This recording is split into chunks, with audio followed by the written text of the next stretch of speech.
Thank you for joining us at the Williamsburg City Council work session of November 7th. Mr. Trivett, would you call the roll, please? Mr. Rogers? Here. Ms. Ramsey? Here. Mayor Pons? Vice Mayor Dent? Here. Mr. Maslin? Here. All right, that takes us to items for City Council meeting. First, we have council preview. Mr. Trivett. Yes, so for Thursday, we have a fairly lengthy agenda. We have 3 public hearings. The first is to consider appointments and reappointments to the Williamsburg-James City County School Board. The second is a continued public hearing regarding the expansion of the conversion of hotels to affordable housing ordinance. And the third is to consider an easement for Dominion Energy to install utility infrastructure on the fire station site. And then under new business, we have the announcement and award for the police station PPA process. The second item is to consider the end of the year spending plan for the Williamsburg-James City County School System. And the third is to consider the adoption of the 2023 legislative agenda. And the final item under new business is the adoption of goals, initiatives, and outcomes. A question for Mr. Trivett? All right. Takes us now to our first public comment portion of the meeting, and I do have 2 speakers cards. I can call them now, but if you'd rather wait till later at the open forum, you're welcome to do that. But first, we have Ms. Parham. Would you like to come forward? That way, if you do it now, you can get on with the rest of your day, right? I have lots of papers to grade. Thank you for being with us. Yes.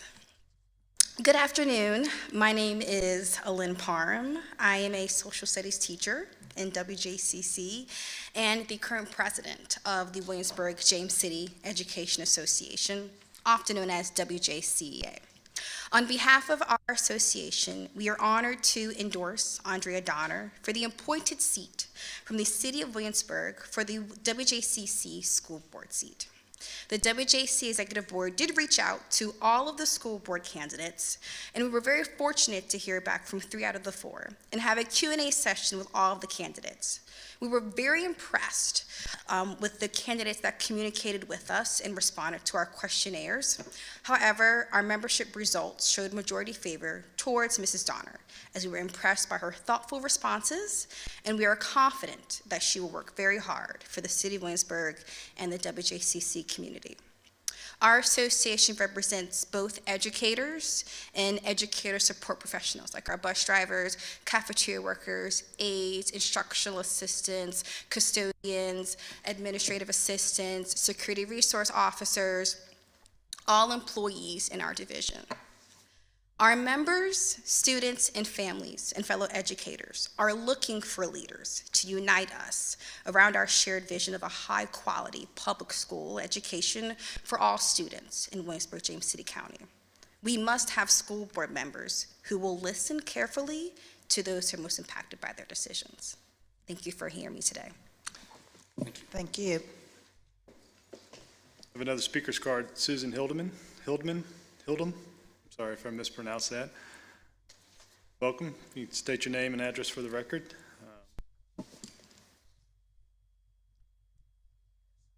Susan Hildem, 3090 Cider House Road in Toano.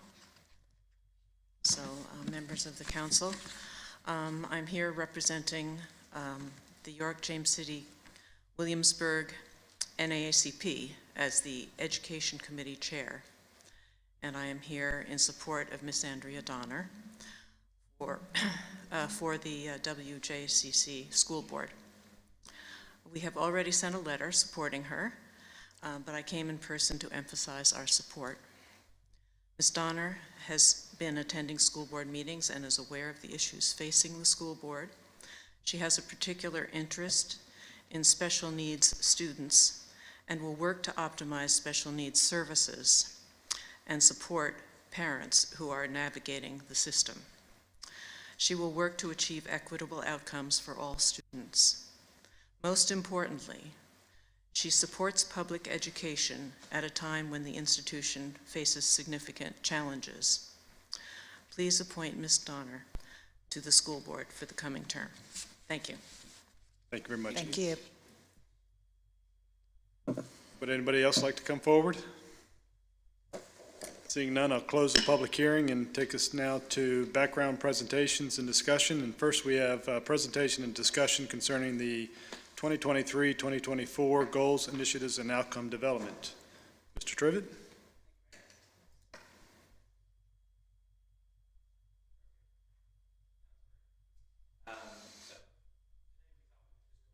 The GIO process to date and talk about where we are considering the initiative statements that result from the City Council's recent retreat. Dive into that. To advance our mission, we every 2 years go through this planning process that establishes a vision, a series of goals, and then a series of initiatives that are designed to carry that forward. And so if you work backwards, the idea being that as we slowly progress year over year toward a completed work plan, we start with the initiatives. And if we satisfy those, we're satisfying the goals, and once we've satisfied the goals, we're satisfied the vision. So 2 years ago, the City Council spent a considerable amount of time with the staff and the community developing a new vision, one for 2040. And so this is a continuation of that process of establishing the 2-year work plan that eventually gets us to the Williamsburg that we all envision for 2040. So this is the timeline of our process. The National Community Survey kicks us off in June and August. From there, we do the community input process. We spent a lot of time on that this time with our future festivals designed to gather more input than we normally get and from people that we normally don't hear from. We also did our GIO Public Input Survey, which is an in-house survey product to ask very specific questions related to what we think might be important to the community in the next 2 years. The final step in the gathering of inputs is the council retreat. And so in this 2-day process, we present to the council all of the work that's been done to date, all of the information that was gathered through the public process, as well as the staff's recommendations for what might be included in the next 2-year work plan. From that, the council works through the process and develops a series of broad categories of projects, and then the city staff works to develop very specific, hopefully, initiative statements for what will be accomplished in the 2-year period. And that's what we're going to do today, is to present that information to you. And then hopefully you'll be ready to adopt those statements as the official GIO document at the Thursday meeting in preparation for us to unveil this content more publicly to the city as part of the State of the City event. So this is the vision statement: one Williamsburg that is courageously leading, innovating a modern city, prioritizing safety and wellness, engaging with our partners while connecting with the world. And as you can see, each segment of that vision statement becomes one of the 6 goals.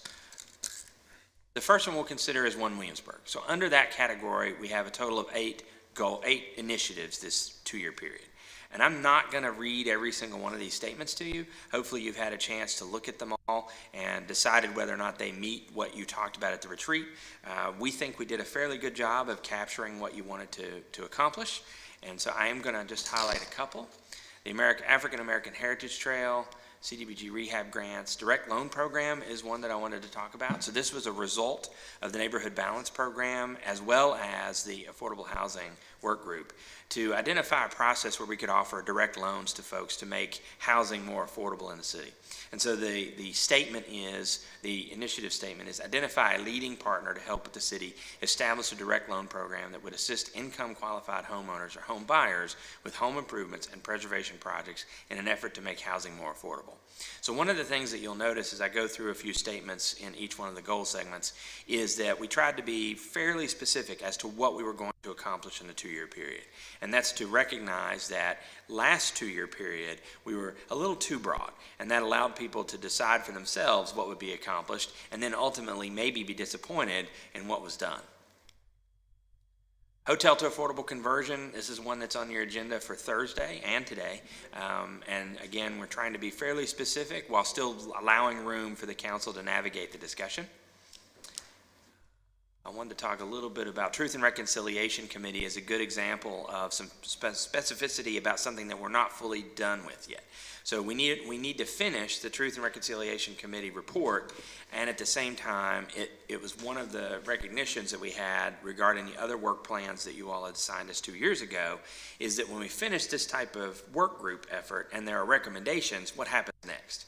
Is it the assumption that we're just going to dive in and tackle what may be 20 or 30 recommendations, or is there a process of evaluating which of those we need to take on first and how?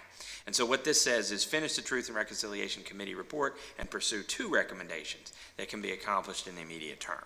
And so again, we're working with information we don't have all of yet, but this certainly sets the tone for what it is we're going to accomplish in the next 2 years relative to truth and reconciliation.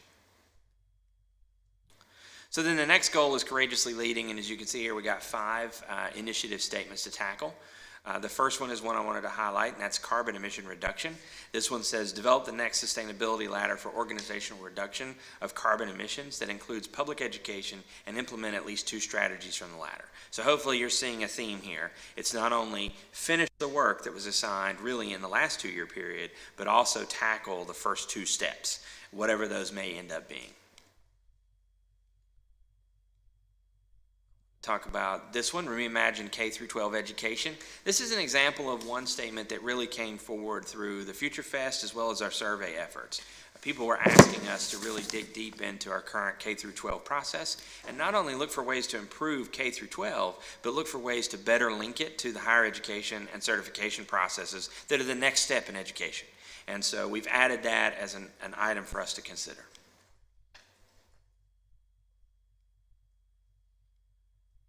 Next is innovating a modern city, and again we have 8 initiative statements in this category.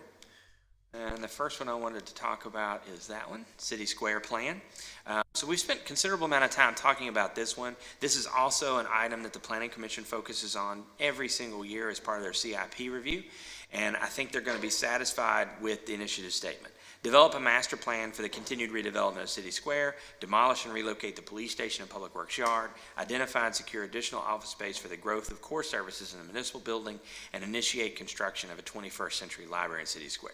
So a very specific initiative statement, all covering the topics that are currently in the CIP, but as well as acknowledging that all of that work in this close proximity needs to be done in a cohesive manner that results in a plan that functions well for the whole city. Next is outdoor dining. Since the early in the pandemic, we converted outdoor spaces to outdoor dining, particularly along Prince George Street, and it's been in a temporary fashion for quite some time.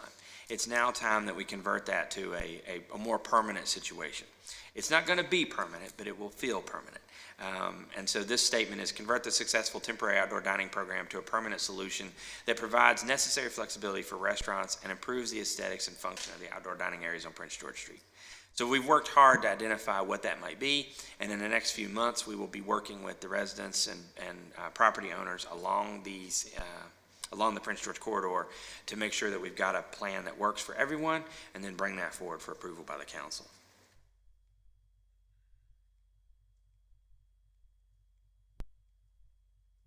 Next is prioritizing safety and wellness, and I just wanted to talk about enhancing existing park facilities. So this is one where 2 years ago it was sort of a broad statement that basically said that enhance existing park facilities, and that was largely because we didn't know exactly what those enhancements might be.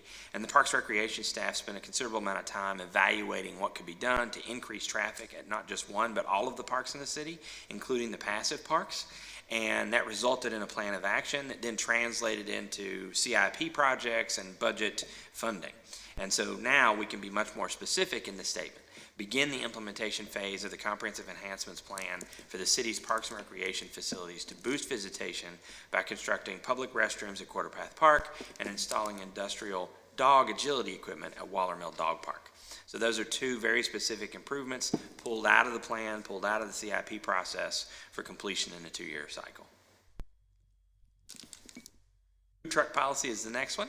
The council asked us to sort of reconsider what we could do with food truck policies to open that up and make it a little bit easier to navigate. So the statement is evaluate the existing food truck policies to streamline the inspection process while continuing to safeguard the public interest. And so we had a pretty robust discussion about this at the retreat. Obviously, I think the area of improvement is in our inspection process. I think there are elements of the inspection that we do every single time the truck operates that we can probably do once or maybe twice a year and still satisfy the requirement and be sure that the public is safe while the truck is here.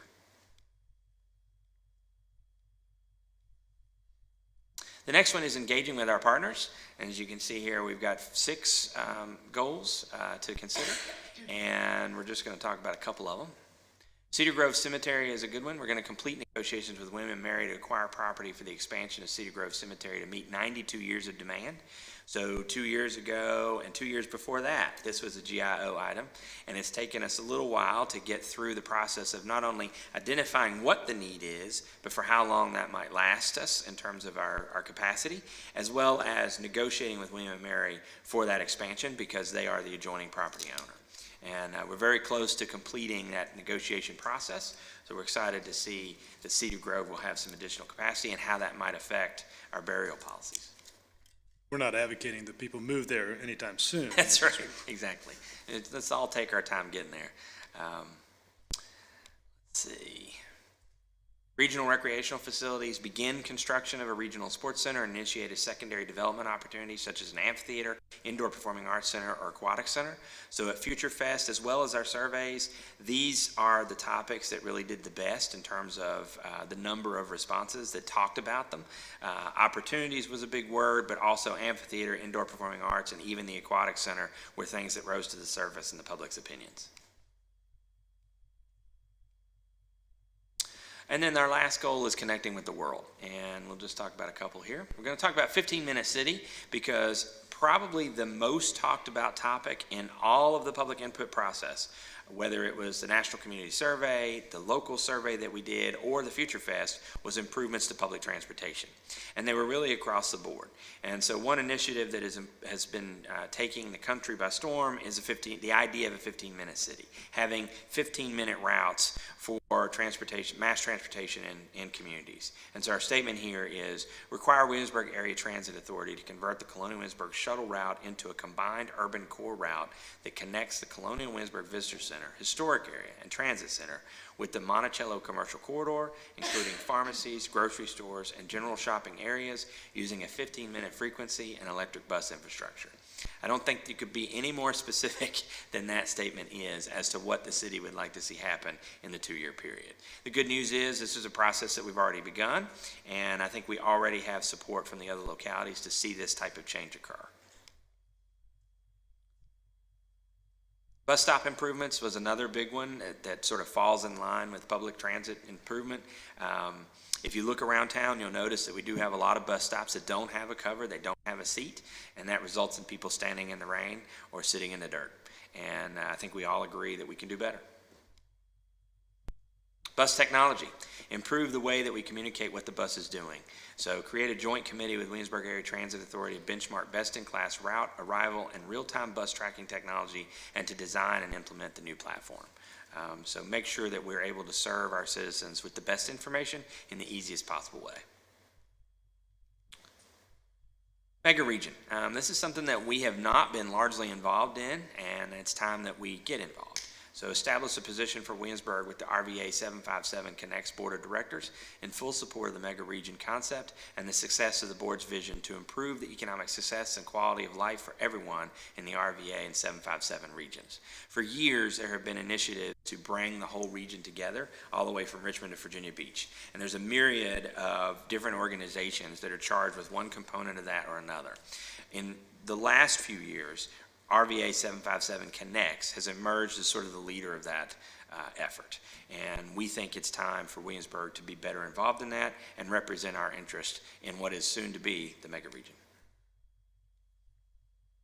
So here is the calendar once again. As I said, we've gone through it quickly today. Hopefully you've had the chance to take a look, and any comments that you have, we're happy to take them about changes. You've got, of course, until Thursday where this will be back on the agenda, hopefully for adoption. And if there are things that we identify after today's meeting, but before Thursday, we can certainly adopt a revised version of the presentation at the meeting. The reason that it's important that we do this is because we're trying to stay on our schedule of the State of the City in December, and that's a short timeline from adoption at Thursday's meeting to preparing the content for that. And just to reiterate, this is a schedule that the City Council and the City of Williamsburg has used since the early 90s. It's been a little bit different this year, largely because the elections were changed by the state. And so instead of having them in the spring, they were in the fall. And it really set up a process that matches the state process of adopting a budget before the new governor takes office. And what that does is it creates stability in the government. And this is the same process. So we think it's an important role to play, having the strategic planning process play out in this fashion. And with that, I'm happy to take any questions. Oh, good. Thank you, Drew. First, I just want to thank all the residents, some 900 folks, not all residents, but mostly residents that came out to the future festivals and participated in the online survey or gave us feedback as to what they wanted to see in this GIO. I think that meant a lot to the process and certainly to all of us individually. And certainly thank you to the staff who manned the booths for, was it 8 future festivals? One was in a small storm, you know. Very small storm. But They carried intense. everyone away. It's gonna be Wizard of fine. Oz was coming, but, you know, I think the feedback that we got was extremely helpful and certainly has led into what I believe to be a good set of GIOs. So there are lots of new stuff in here, lots of things that, not a lot of new things, but there are some new things in here. And I say that because over the previous GIO session, plan that we had put a lot of big things forward that we just haven't been able to fulfill, and we want to make sure we do that. And so, and be cognizant of the ability for staff to get these things done. But there are some new things in here, and I think we're heading in a real good direction. In terms of spending on any of these projects, Mr. Trivett, those things would still come back to council. Yes, absolutely. None of the action relative to adopting a GIO statement means that the thing is just going to happen. Almost every single one of these requires a separate future council action to complete the process. We're just not turning over the reins and saying, go make something happen. Gotcha, good. Mr. Vice Mayor, any comments or questions? Yeah, and I just want to echo what the mayor said in reference to feedback from the public, because that's what makes this process, that's what validates this process, is we take that feedback. And thanks to all the city staff for the future festivals and putting together the 2-day retreat. So we had the opportunity to discuss and help organize this plan. And also like that some things are carried forward. There's more specificity than in the past, so that we can start to see some projects come to fruition. And that's not a criticism of anyone. We put a lot on the plate. And I'm going to say this again, I know I said it a lot in the GIO retreat, is there's still a lot on here. And so at some point, is there a process for prioritizing what's in here now if other things become cumbersome or not moving forward? How do we prioritize these projects? Sure. So we had hoped to have today for you a schedule of work so that you could see what the staff's thought was in terms of this should go first, second, third, and fourth. And we just couldn't get that done in time for today. The good news is that the GIO process really doesn't begin until January. And so we've got until January to finalize that plan of action. We did put together this, and it's the last slide in my presentation. It's a staff work plan. It shows you how each one of these 39 initiatives would break down in terms of responsibility. And it's obvious the city manager's office carries the load in this year's GIO effort, and that reflects really the fact that 4 years ago, the city council said, we really want the GIOs to be statements of greater impact than what they had been. And so if you rewind back to 6 years ago, the GIO list really consisted of over 200 initiatives to get done. And that seems like a lot, and it was, but it consisted of a lot of things like pave this street and fix this issue. So very small, actionable things. And we transitioned away from that to have fewer, in this case 39, that were much more impactful. And because they're impactful, a lot of them begin in the city manager's office, some work has to be done negotiating with this entity or setting this up, and then it falls off the city manager's list and becomes a work item for one of the departments.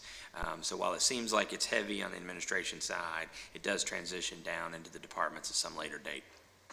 So our plan is to take this work plan and come back to you probably in January with an actual schedule of work so that you can see what our thought is in terms of what will happen first, second, and third to the extent that we can, and the amount of time required to sort of see that through to the next steps. Okay, thank you.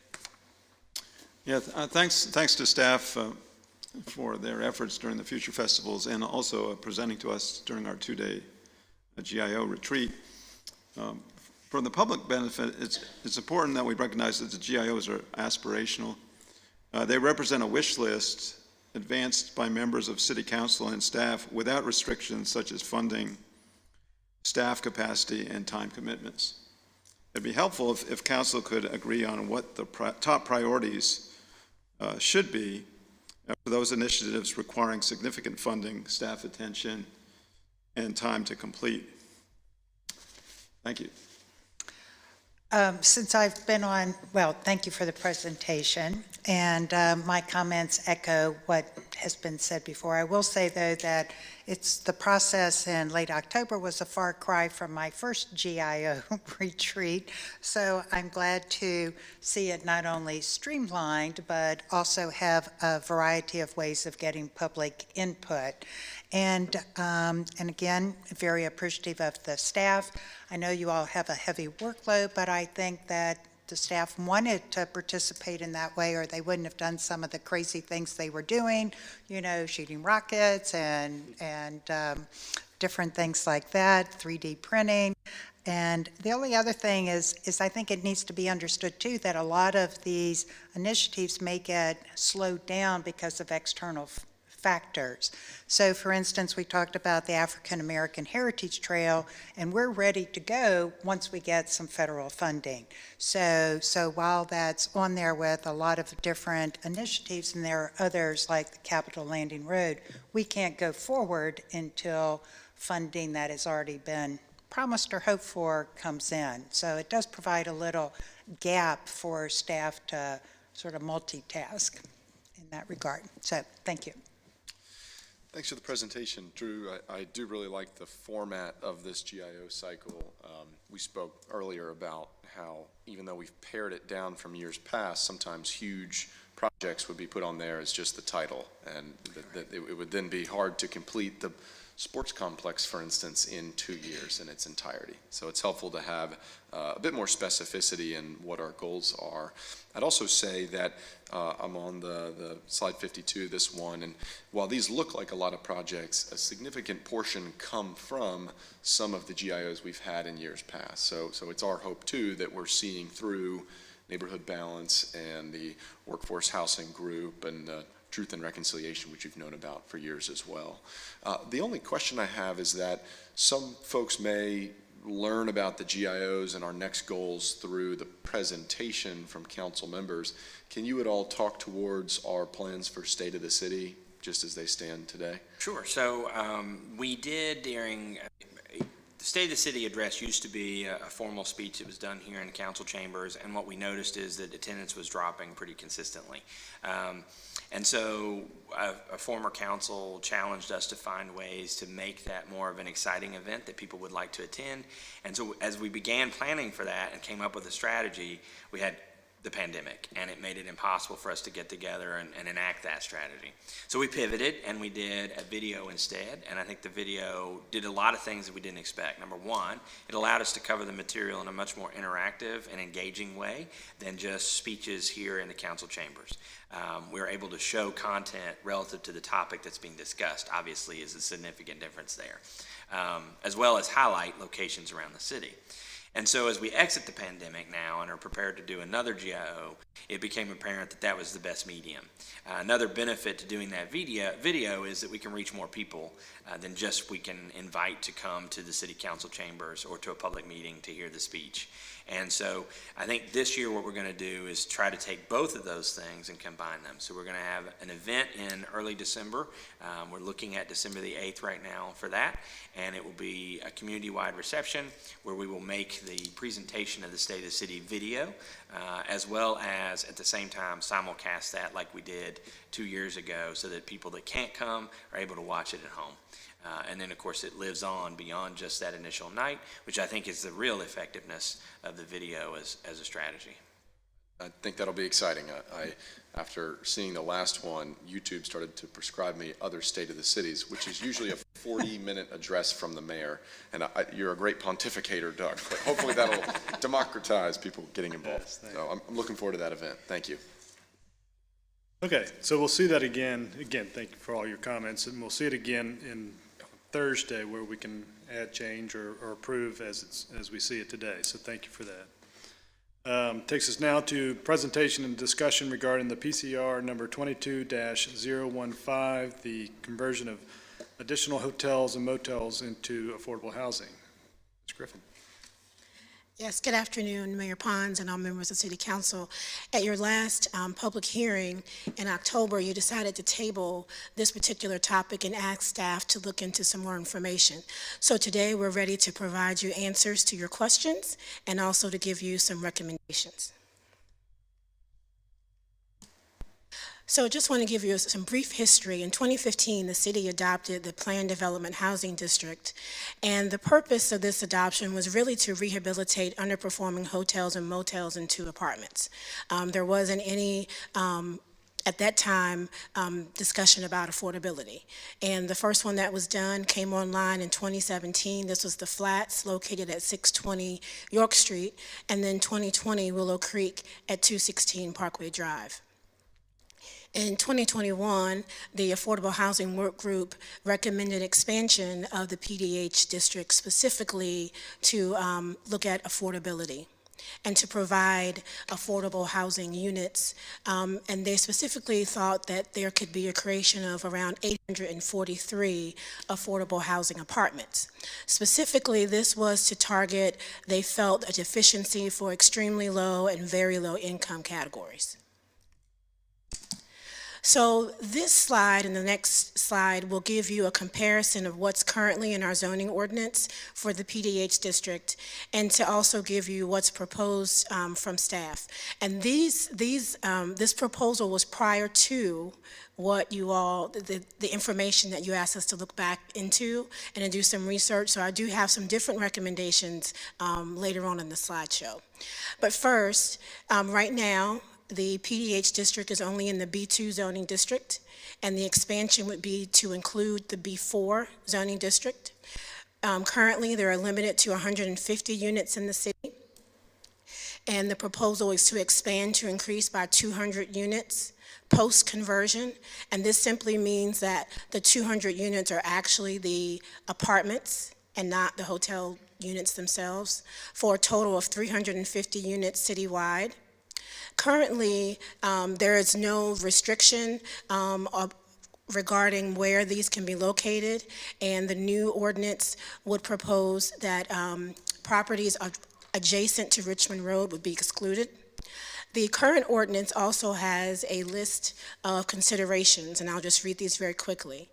We would consider the potential of the site for significant redevelopment, the history of the property, maintenance and fire code violations, proximity to existing transit, inclusion of housing for seniors and persons with disabilities, proximity to pedestrian and bicycle facilities, suitability of the management, and then compatibility with existing residential and commercial development.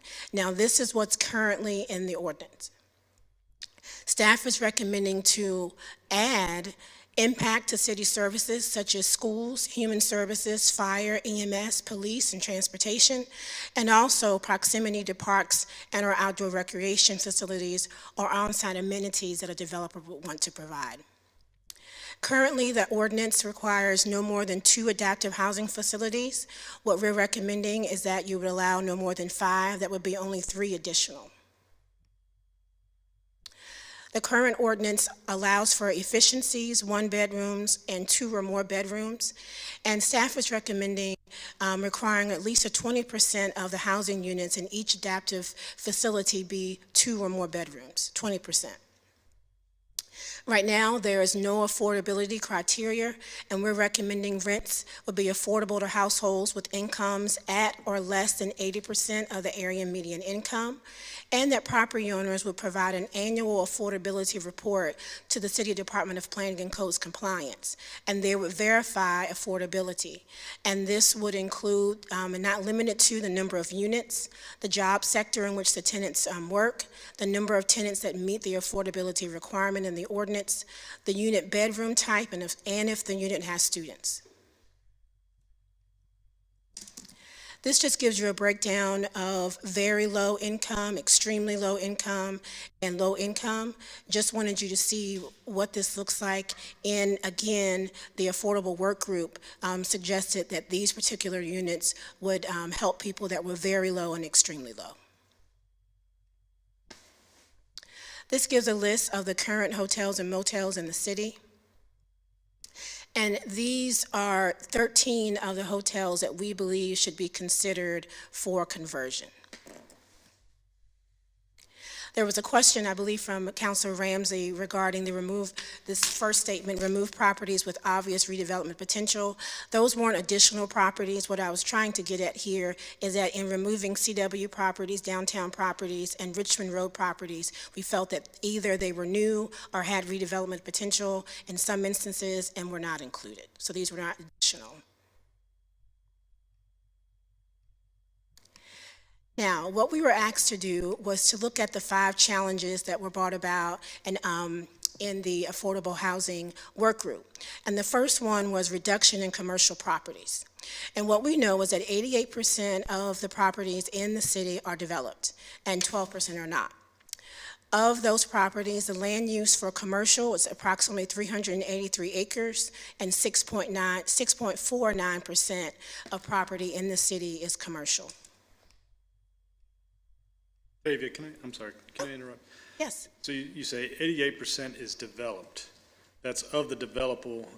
The pie chart represents all of the developable residential. The pie chart represents all of the land in the city.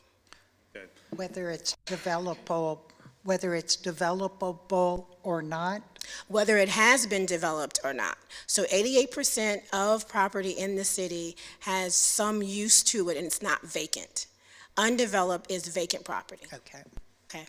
Vacant property that has development potential. okay. So it does not include the environmentally sensitive areas. It's included in that 88%. And so is parks and open space. Does that make sense now? Yep. Okay.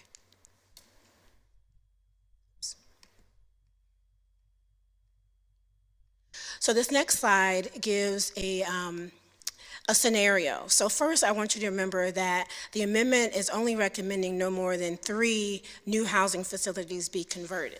But if you wanted to take a look at what could potentially happen, because you wanted us to look at the percentage of total commercial acreage, and if we felt that this would cause a reduction in that, what we did is take all the potential hotels and all of the acreage, and that would mean that 30 acres would be lost if all the hotels were converted on that 13 chart that we had. And that would be, you would now have a total of 5.64 commercial acreage in the city if you did that. If you took the hotels that had the largest acreage, we took 3, there was a total of 13 acres, bringing it down to 370 acres, you then would have 6.27 acres of commercial property in the city. If you instead took the 3 highest number of hotels that had the highest number of units, you would then have a reduction of 8 acres, 375 would then be your yield, and you would have 6.35% of total acreage that was commercial. And then I did just a random of 3, and it was a reduction of 9 acres at 6.34%. The conclusion is the conversion of 3 hotels into affordable housing units would not significantly reduce the availability of commercial property. However, if you then took 643 conversion units as proposed by the Housing Work Group. In the future, I think it would be of great concern and should be considered if you would do that at all. You asked that I compare other jurisdictions, and this is what I could come up with. I did make some calls to other jurisdictions that had 9 square miles and 10 square miles, and they didn't have the information readily available, so I had to go with who I could find. So here you see Williamsburg has 9 square miles, 6.49% of that is commercial. The closest to that is Radford. They have 10 square miles, and 7 of that is commercial. Hopewell had 11, and 2.6% of that is commercial, and that actually also includes their industrial area. So my conclusion was the percentage of commercial property in the city seems comparable compared to other localities. One of the other challenges that the work group brought about is that increased school population, and the idea was that if you brought on new affordable units through hotel conversion, there would be an increase in school population. And I contend that this also assumes that there would be a student population coming out from outside of the city wanting to live in the conversion apartments. And right now, we don't know that to be true. We tried to look at zip codes, and we talked to the property management company for the flats in Willow Creek, and they did not have easily accessible zip codes in a database, the zip codes from where the people lived previously. But this table shows the number of children in the flats. Now, when we had this public hearing in August for the Planning Commission, and we asked the same question, there were no children in the flats or Willow Creek. When we called for this particular work session, we now know that there are 10 children in the flats. And this gives a breakdown of the number of units and also the number of children. I would say at this time the research on this topic is inconclusive, and this just means that there really is no data that shows us if the children living here were where they were from, where they could have been already in the city, and we don't know if they were coming outside of the city. Does that make sense? Okay. However, if we wanted to extrapolate, I did that. So the methodology here, the methodology here was to look at the hotels with the highest units. So the first hotel had 147 hotel units. I simply divided in half to make how many apartments they could get. Now, that may not be necessarily how it's done, but I had to come up with some methodology, and in all of the rest of the slides, I used the same methodology. If we went with the suggestion of 20% 2 bedrooms, then you would have 14.2. 10% would be 7.1. And then if you go down, hotel units, 108, 107, we did the same thing. In the end, you would have 35.6 units that would have to be 2 bedrooms or more. And then 17.8 that would have to be 10 2 bedrooms or more. What we wanted to do here was show you the effect on our school system. So per pupil cost for students is $11,264.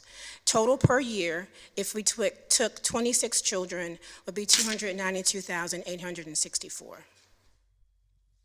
Any questions about this particular slide? Again, this is all scenario-based.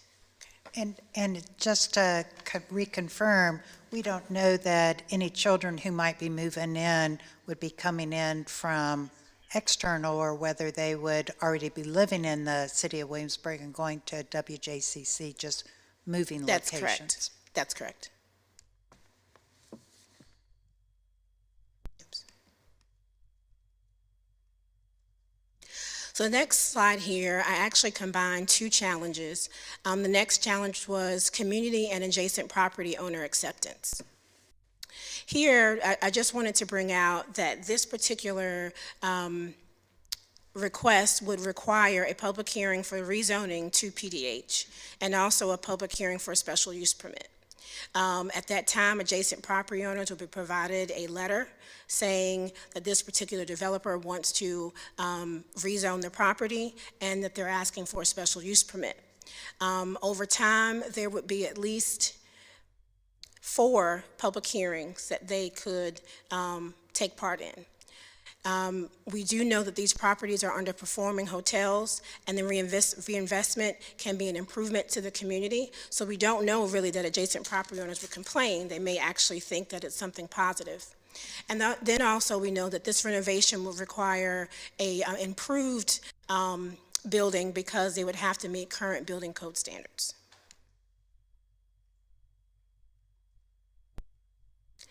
Another challenge was whether this conversion would lower the median income. The median income for the greater Williamsburg area is $85,000 and assumes families with lower incomes will move into the city to live specifically in these adaptive housing facilities. Again, we don't know that, just like we don't know about the children. If lower income families move to the city and reside in affordable housing units, my thought is that it would not increase significantly the number of lower income families in the city because of the high percentage of market rate units that we already have in the city. And in fact, the 2021 Affordable Housing Report says the city needs an additional 1,200 affordable housing units across all 5 income levels. So in providing this particular product, I don't think it would necessarily affect or lower the median income for the city.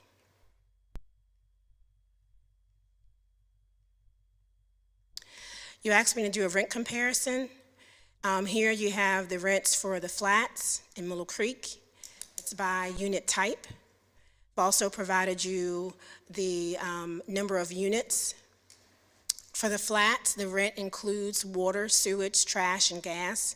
And for Willow Creek, it includes water, sewage, and trash. This next slide also gives you who currently resides in both properties. The flats have 11% voucher holders. Willow Creek has 24% voucher holders. We did not want them to give us too much personal information, so this is just a broad spectrum of where persons work: restaurants, hospitality, grocery stores, big box, retail, and they said that most have part-time and multiple part-time jobs. You also asked us to look at a comparison of apartment complexes in the city. And I won't go through these, but leave it up for just a while, and you can see the difference in the prices compared to the flats and Willow Creek.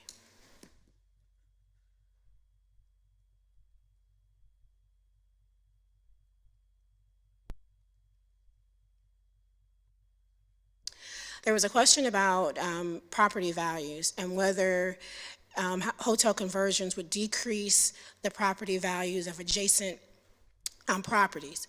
So here, what I attempted to do was to show the valuation of Willow Creek and the flats pre-development and then post-development. So for Willow Creek, as I stated before in a separate slide, they came online in 2020. And you have that $764,100 that of the assessment. Prior to that, it was $505,000, and now the assessment is $2.3. The year of assessment for the flats, 2012, you see pre. They came online in 2015, and now you have the assessment in 2021 at 2.9. So the value of both conversion projects has increased significantly since renovation.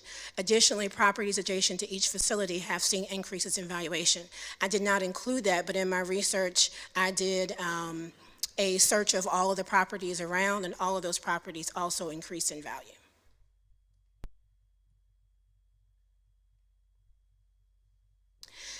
You asked questions about human services and got this information from the director, Wendy Evans.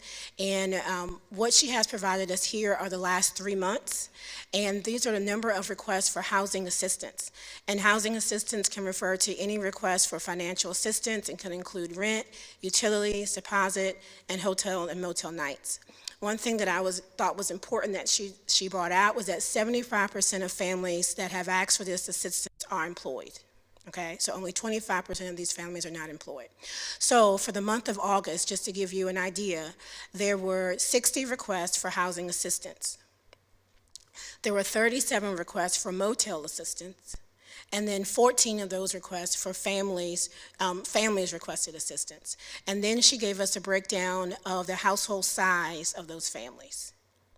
Did the same thing for September 2022 and October 2022. So what we do see is that people do call our Human Services Department and request housing assistance, and we do have families making those requests.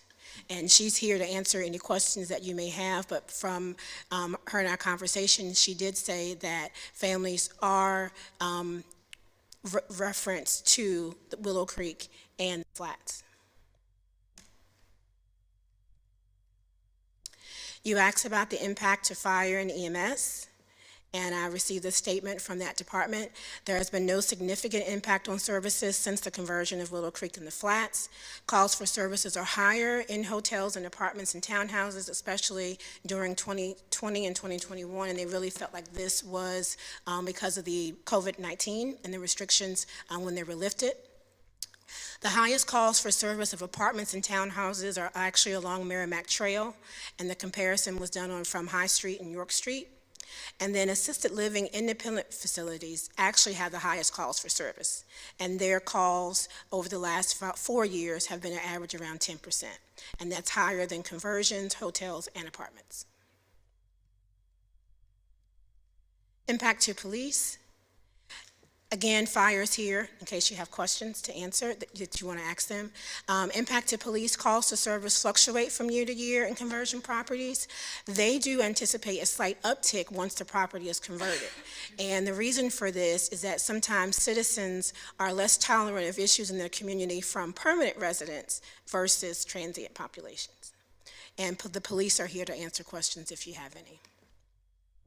So, the two questions you asked us to answer was, do we think that there is enough information to move forward and to have a public hearing and to discuss this further? And staff concludes that there is sufficient information to consider an amendment to the PDH district. Furthermore, we seek direction, however, regarding the following revisions to the proposed amendment.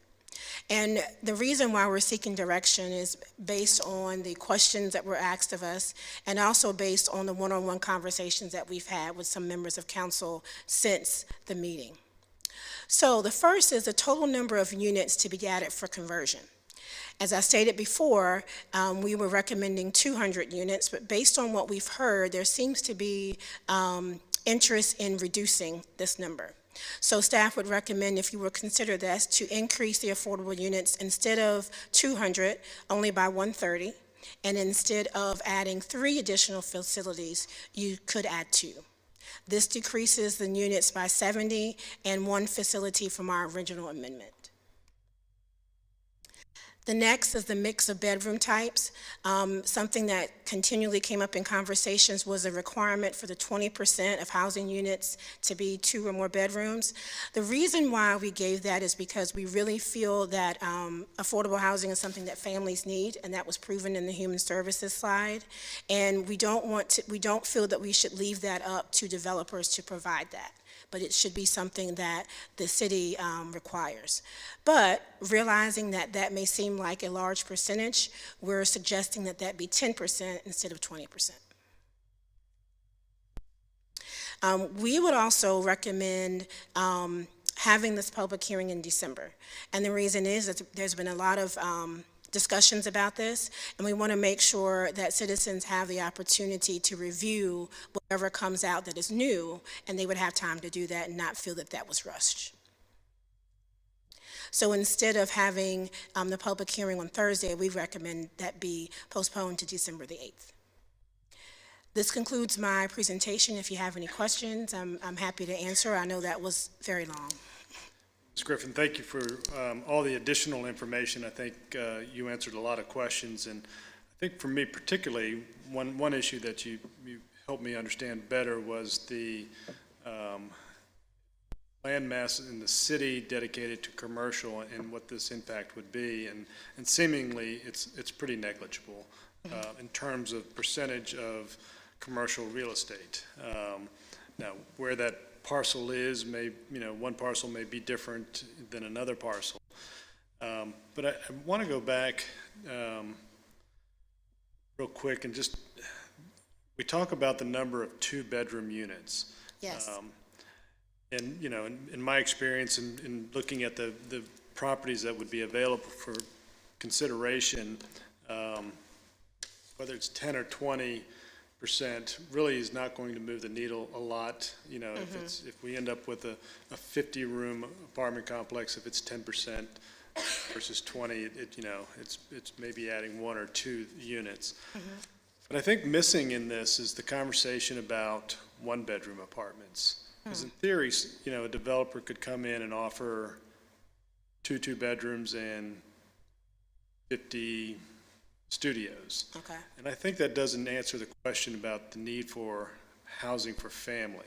And in the report, you show that families are living even in one-bedroom apartments. And so I think we're missing an opportunity by not asking or putting in some requirement for one-bedroom apartments as well. Okay. So I would like us to consider that, and I apologize that I didn't make that noted earlier or in a previous meeting, but I think if it is the will of council to press forward till December, then that might be something you can work on and present at a future date. That's all the questions I have right now. I will say, I'm sorry, I almost concluded myself, but the asking a management company to provide some income verification is, I think, a reasonable request. I know management companies have to provide it for lots of different reasons to lenders.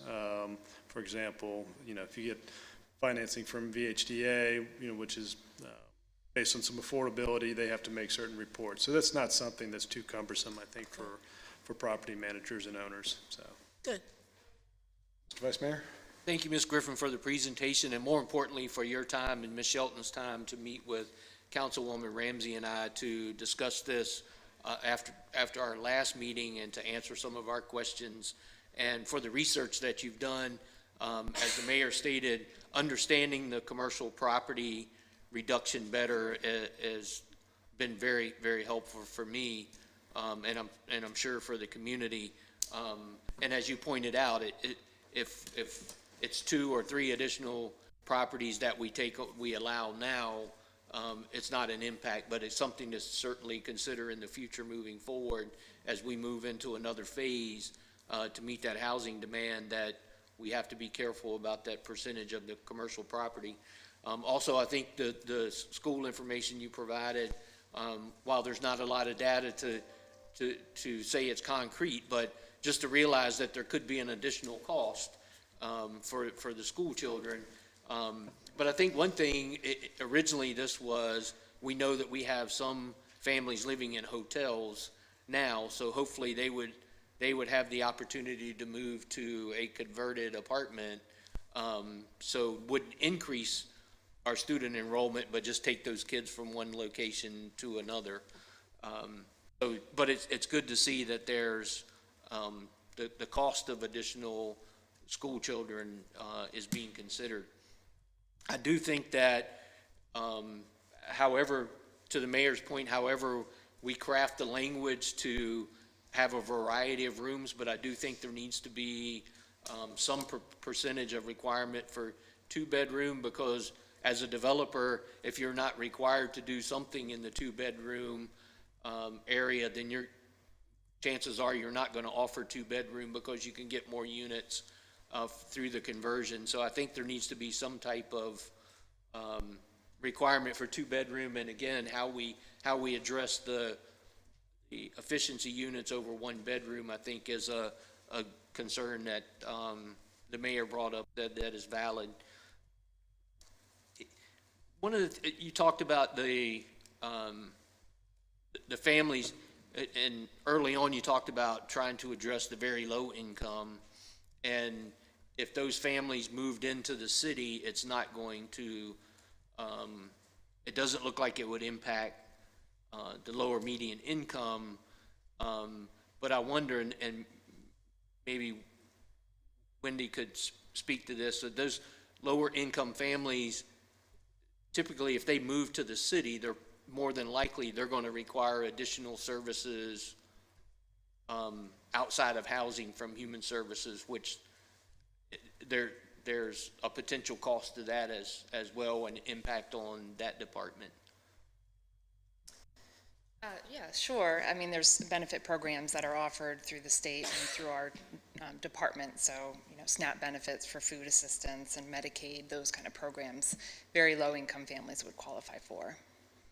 Yeah, and again, it's just another impact to consider. Not that we don't want to support those families. It's just another impact to your department if we did have those families moving into the city.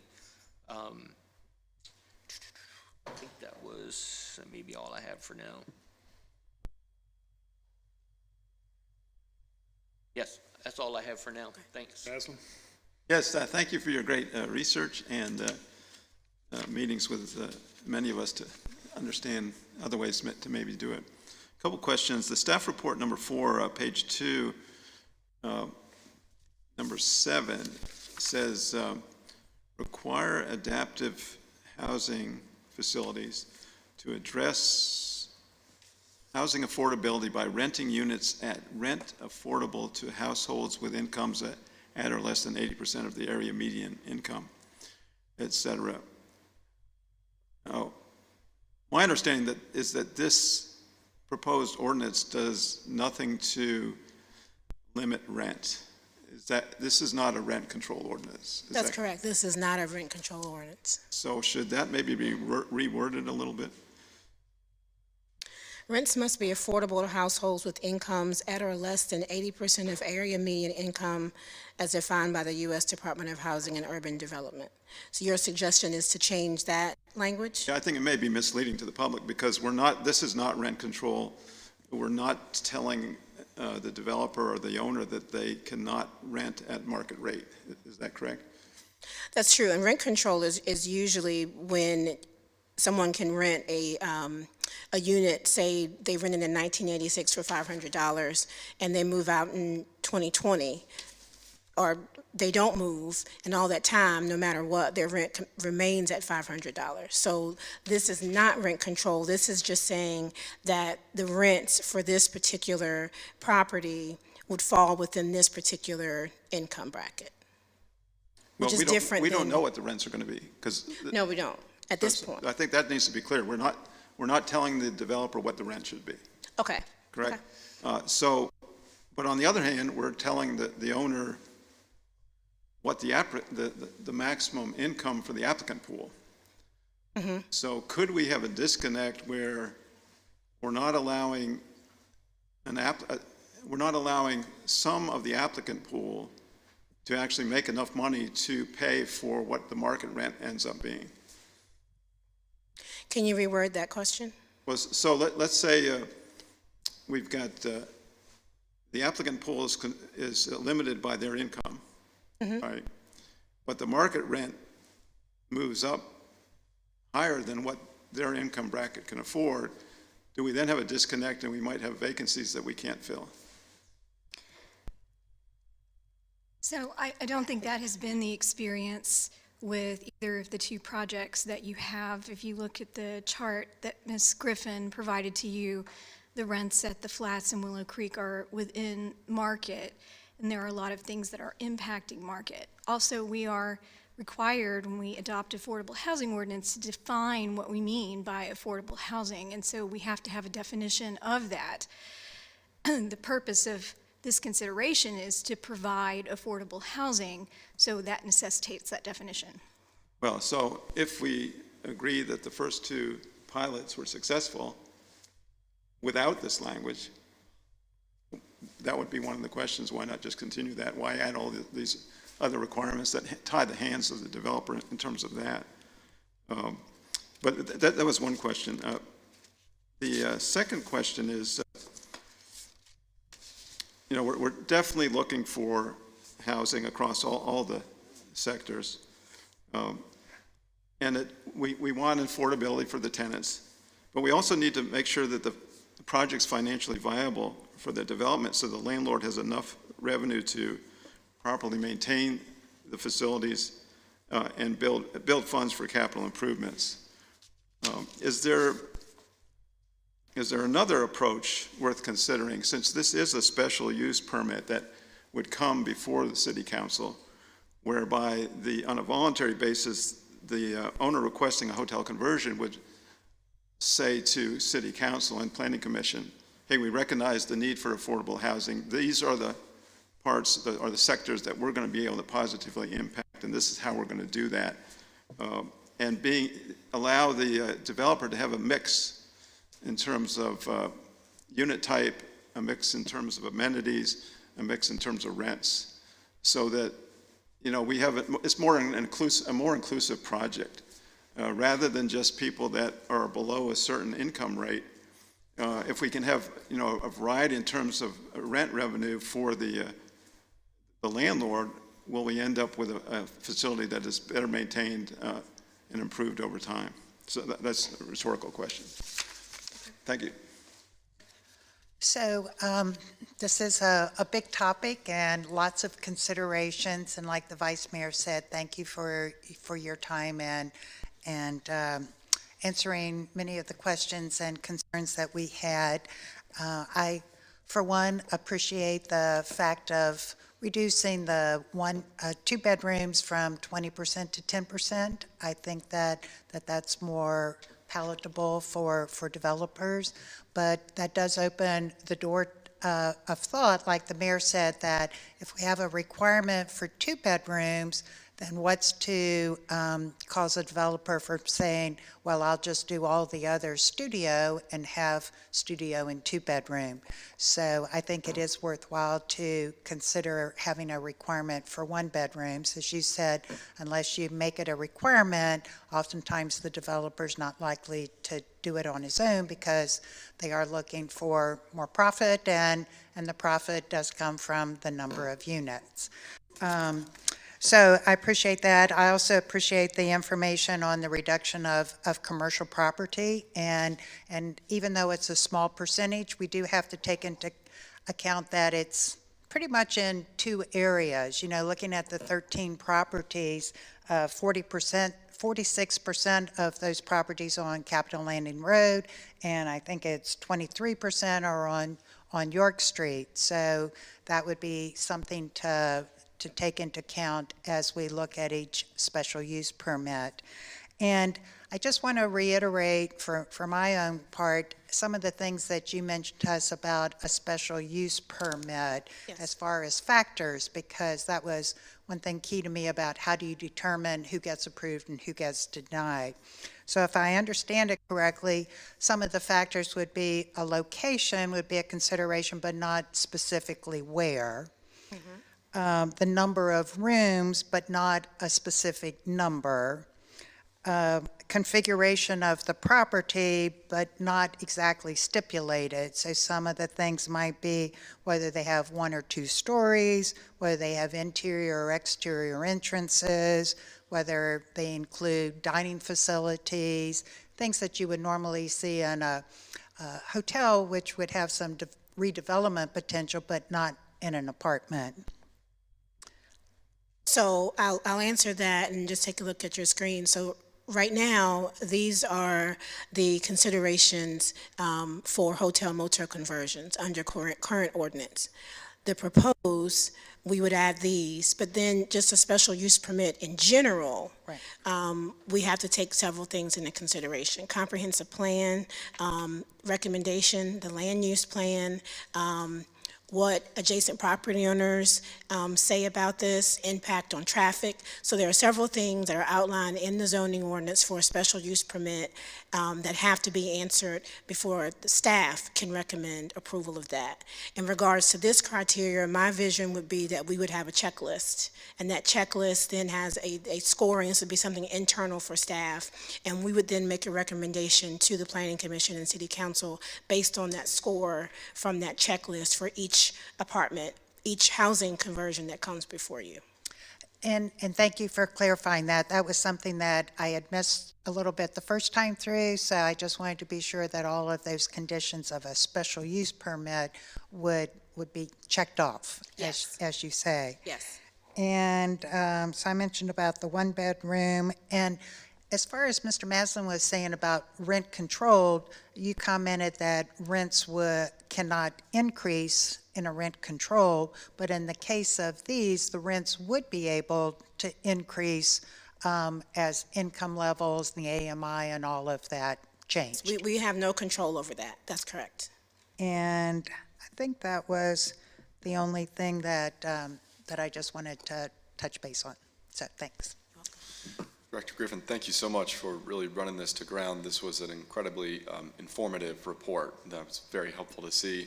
I feel like I've been thinking about this for almost 2 years now because I had the fortune of serving on the Workforce Affordable Housing Group. And this was, as you know, our #1 recommendation. And so we were really excited to see it through. I'm glad it's in front of us now. 4 thoughts on a couple of the items that many have mentioned. The first on the affordability report. Initially doing something yearly, I worried was going to be an extra burden on the developer, but I think that sounds a little bit more fair now in talking to some of the current developers in that it's not going to be something lengthy, it's not going to ask for a lot of demographic or socioeconomic information from the tenants of potential developments. So in favor of that remaining. I also agree with the lowering of the requirement of 20% of 2-bedroom units down to 10%. I'm frankly worried that we could be over-regulating since I think it's on our plate to make sure that developers have a good product that they can have profitable in the city and let market forces be as they may, because we have 2 successful products so far. I worry over-regulation could mean we don't get application, which we need, but at least going from 20% 2-bedroom to 10% is moving in the right direction. I'll be curious where we fall on the 1-bedroom side of things. My guess would be a developer recognizes that there's interest for studio, 1-bedroom, and 2-bedroom naturally, probably, because that would at least be what we communicate as a city. And I know back in 2017 when this ordinance first came, the Flats has those options when they weren't required of a developer. So I think that's something that we would probably see anyway. 2 that I'm more hesitant on. The first one on the cap that we would be increasing to, going down to 130 units, I think is moving in the wrong direction from where we should be. The same page that we got the hotel motel conversion page from comes from the Affordable Housing Report, identified by economics professor Sarah Stafford, a current demand at the extremely low income category of 791 units in the city.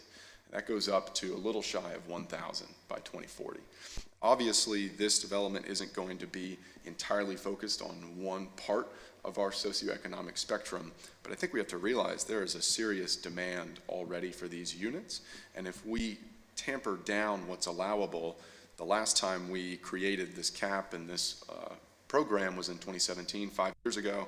I would hate for 2 developments to come along in the next 2-3 years, and then we would have to again increase the cap in 2030 to allow for, at that point, 5th development. So it is of my recommendation, and I know I've spoken to some of you all as well, of increasing that cap, remaining at 3 more, and no more than 3 allowable projects, but increasing the cap to 250 units. The reason there being 6 of the 13 identified current hotels or motels had unit types above 80 units. So my concern would be Best Western at 143, I think it was, converts, maybe becomes 100, around 100 units, 120, and then we've essentially taken up almost all of the available 200 units for the next couple of folks who want to turn ailing hotel or motel into an affordable piece of property. So my recommendation there is not going into the lowering of units that's allowable in this, but increasing so we remain at 3, but go up to 250, recognizing that that would allow about 3 projects of the average we've seen so far, one being 50 units, one being 100 units. The 4th piece was on the idea to table it. I recognize there could be a couple more things to think about. I do want to emphasize, though, again to council, that the Affordable Housing Report came out in November, and was last November, that is, being talked about for months beforehand.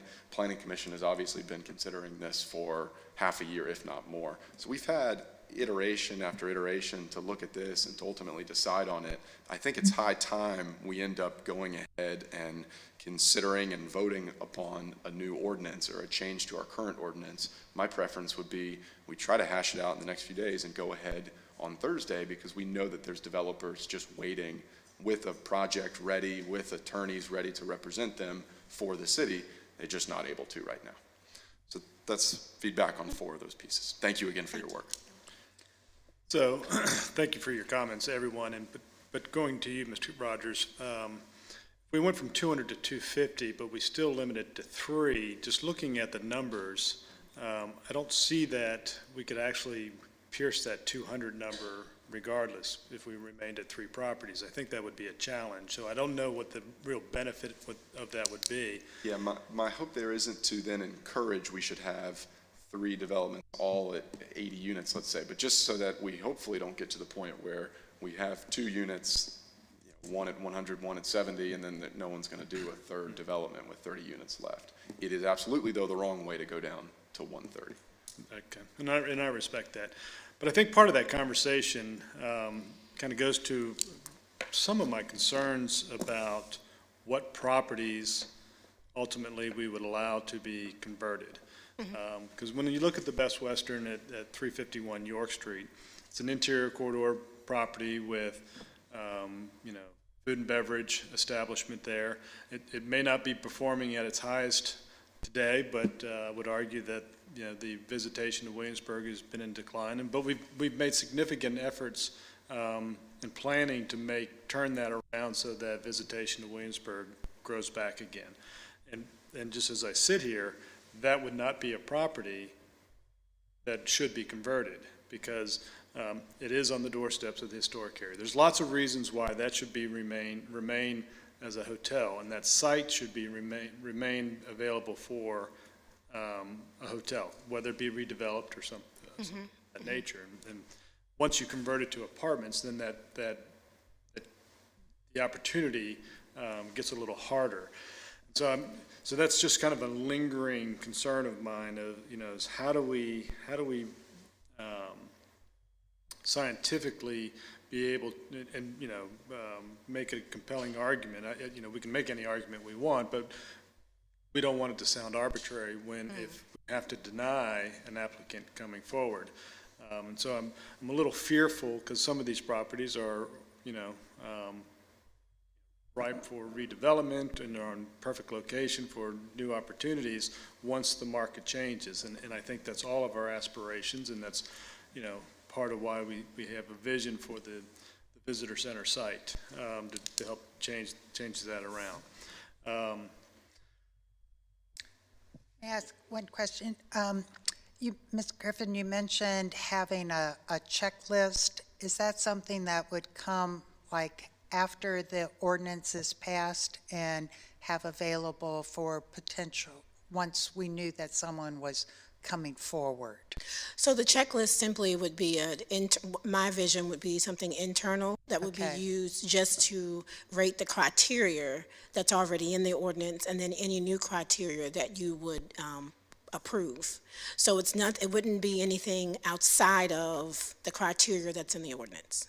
And if we change some of the things that we're talking about, like to require or have a number of 1-bedrooms, does that fit within the public hearing we've already had or would have on Thursday? You can amend the ordinance to be more specific about the bedroom types. You've advertised the most strenuous ordinance. And Ms. Griffin, on the checklist, I think you spoke, that would be a checklist for you and your staff to make a recommendation to planning and council, not council's checklist to go through. That's correct. However, you would still use the same criteria. The criteria is what's in the ordinance, but the checklist I would use for the office, Right. correct? Okay, thank you. Just clarification on rent, because I think there may have been a little confusion. The director was right. There's no relationship between AMI and the rent. So AMI goes up, that has nothing to do with the rent going up. Rent's going to be market-driven. Thank you. But I think Ms. Ramsey's point was that it doesn't lock the rent into a single number. Rent could fluctuate, but it has to stay within that 80% AMI. Rent is independent. The AMI is just establishing the top income for the pool of applicants. Is that correct? That is correct. I think it's important that we clarify that. I'm not taking a position one way or another. We have to be clear in terms of what this ordinance is actually saying. Fair enough. So all that said, I think Ms. Griffin has made a recommendation that we hold a public hearing in December, get some more clarity. And Mr. Rogers, I'm respectful of your conversation, of your points that you've made. But I think when we're, in light of the decision that we're making, 1 month is a month. It's 30 days, but it is only a month, and I think we'll still get to a desired outcome if we were to hold off for another month.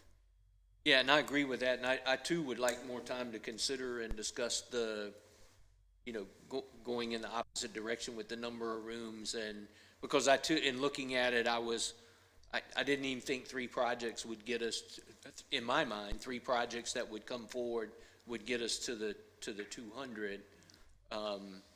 And I share the same concerns about a particular property that the mayor mentioned in Best Western, because I pass by there almost daily, and I see people walking from there to Colonial Williamsburg. And I don't know, when we say they're underperforming, I don't know what their financials are. But oftentimes it seems like the parking lot is quite full, just looking at the cars. I don't know how consistent that is year round. But I do think it's quite often used as a easy way to traverse back and forth to Colonial Williamsburg, and that's why people stay there.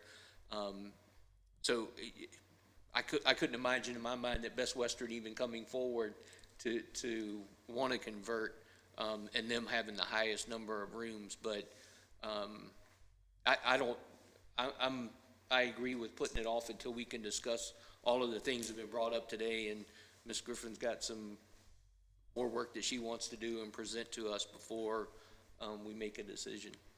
Well, and just to clarify based on that, this list of 13 it was just a list of all of them excluding the ones on Richmond Road frontage and the one on Capitol Landing Road, the Hampton Inn, based on when it was constructed, I believe. That's correct. So to Vice Mayor Dent's point, the Best Western, we don't know if it's underperforming or performing adequately. It's just on the list because it's in that area and it's not eliminated because of It's being not on a Richmond CW Road. property, it's not on adjacent to Richmond, and it's not a new product. Right.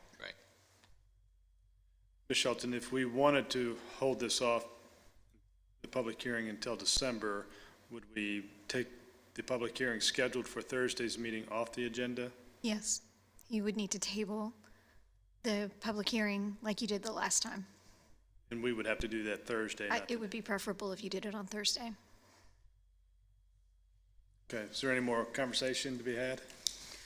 Yeah, so, no, I agree with what you said, and also gives us an opportunity to get public input and any input from the planning commissioners, if they so choose to, because there was that disconnect between the staff report and what the planning commissioners approved. Yeah, Ms. Griffin made that point. There's been changes, so it gives the public the opportunity to weigh in on those changes before we make a decision. All right. Any other comments? So we'll take this to Thursday and continue the conversation and decide then what to do with the public hearing. All right? Yes, you can table the public hearing, you can postpone the public hearing, or you can hold the public hearing. You don't have to make a decision on Thursday. You can hold the public hearing and table the discussion to December as well. But we'll make that decision on Thursday. Okay. Takes us now to City Council communication. Does any member of council have anything they'd like to communicate? No. I will share that I had the opportunity to travel with the Hampton Roads Military Facility, Federal Facility Alliance to the Pentagon to meet with representatives from the Navy, Army, Marines, and so forth. And one of the big takeaways for me that I heard several times was that we need to be prepared for the electrification of vehicles in terms of infrastructure, and making sure that we had the infrastructure in place up and down the peninsula to be ready for that. So I think as we even look at our aging infrastructure here in terms of electricity and you know, the requirements that we're going to put on Dominion, we all need to be mindful of infrastructure. And to that point, we just remind everybody that the federal program is $5 billion. The first phase has rolled out to get, you know, rapid chargers within a mile of interstates. But the second phase, which would be for the localities, we want to be in touch with VDOT to put proposals forward for that. But to get electricity to the chargers, I think, is part of what they were talking about, is, you know, being able to deliver power to chargers. So a lot of work to be done there. So thank you for letting me share that. All right, scheduled meetings is, it's on the agenda. It's also posted on the website, so it looks like there's a lot. We'll remind everyone that November 11th is Veterans Day, and the offices will be closed. Tomorrow is Election Day. Be sure to go turn out to vote. Nothing else to add. I'll go to item 7 on the agenda, which is an open forum, which is an opportunity, again, for anybody to come forward. Seeing no one, I'll close that open forum, and I believe we have closed session on the agenda. No? We deleted that, right? Okay. Take that off. And last thing on the agenda is adjournment. It's on the agenda. I just read it. So I move that we adjourn. Second. Mr. Trivett. Mr. Rogers? Aye. Ms. Ramsey? Aye. Mayor Pons? Aye. Vice Mayor Dent? Aye. Mr. Maslin? Aye. Okay. We are adjourned, and we'll reconvene as the Housing Authority in a few minutes.